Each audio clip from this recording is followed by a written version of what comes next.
Hey guys, so we're going to look at the Sega Mega Drive II. For those of you wondering, well firstly what the Sega Mega Drive is, it is the PAL version of the Sega Genesis. The Mega Drive was the system's original name in Japan, but for some reason it was renamed to Genesis in America. In the PAL regions it just kept its original name. For those that don't know even what this is, then it's Sega's first 16-bit system. So this was released in 1989 and would go on to fight with the Super Nintendo. So this is where Sonic came from those who don't know. But you may be wondering, of course, okay, this is Mega Drive II, how's it different from the original Mega Drive? Well, not in a huge number of ways. We have this different square design, which, you know, it does look very different from the original Sega Mega Drive design, and especially from the Sega Genesis design. We have these little push buttons here to turn the game on, to turn the system on, and to reset it. And you know, just a few other little differences like an automatic RF cable, changing switch, and what else? I think a different power supply and that sort of thing. Not a huge amount of difference. Okay, so on the front here we have the two controller ports, standard for the time. So we have the power on button and we have the reset button. We have the slot for the cartridge, which is pretty standard. Mega Drive cartridge, just like this. Pretty small and compact, and just fits neatly in, just like that.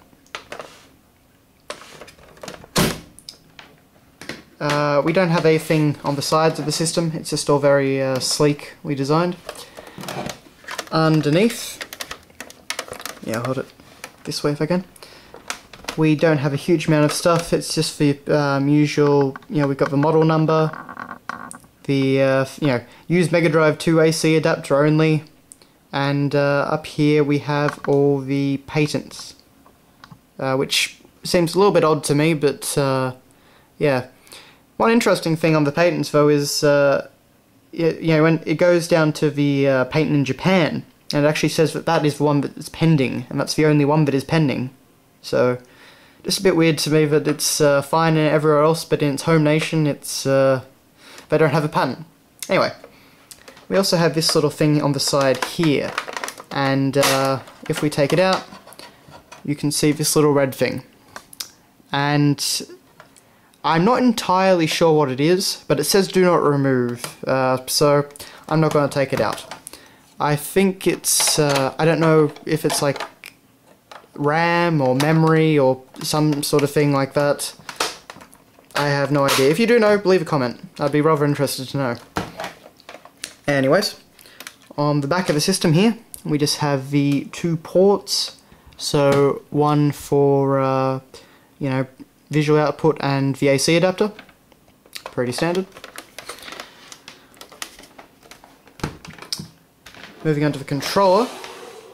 What I've got here is the Model 2 controller as well.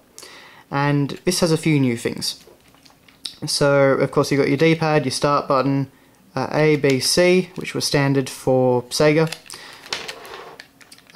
Nothing on the back.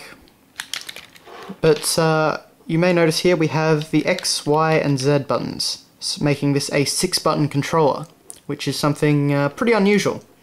The 6-button controller, it wasn't really used for many games, but you know, it was more for fighting games and that sort of thing, because it was a bit more of an arcade-style thing. It was also pretty big on sports games.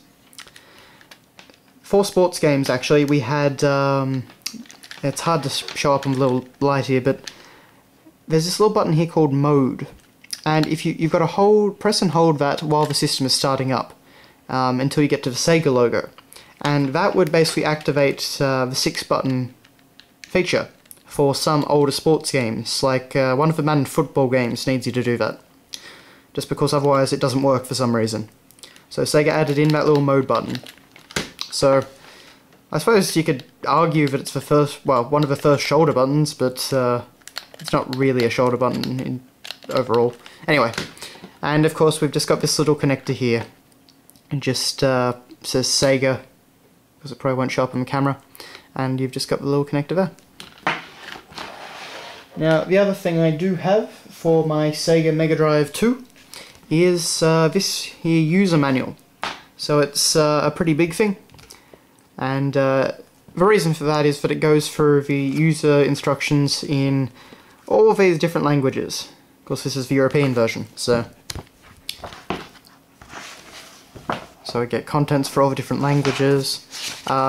Here I have a little present from the previous owner, a whole lot of random codes. I don't know what they're actually for. I'm presuming for a game of some kind, but yeah, that's in there. But overall, it's not really a particularly interesting read. It just tells you how to set up a Mega Drive, which, you know, it's certainly not any difficult feat. You plug it in, you press power. But it goes for all the different models, models of TVs and all that sort of thing. And but yeah, that's that.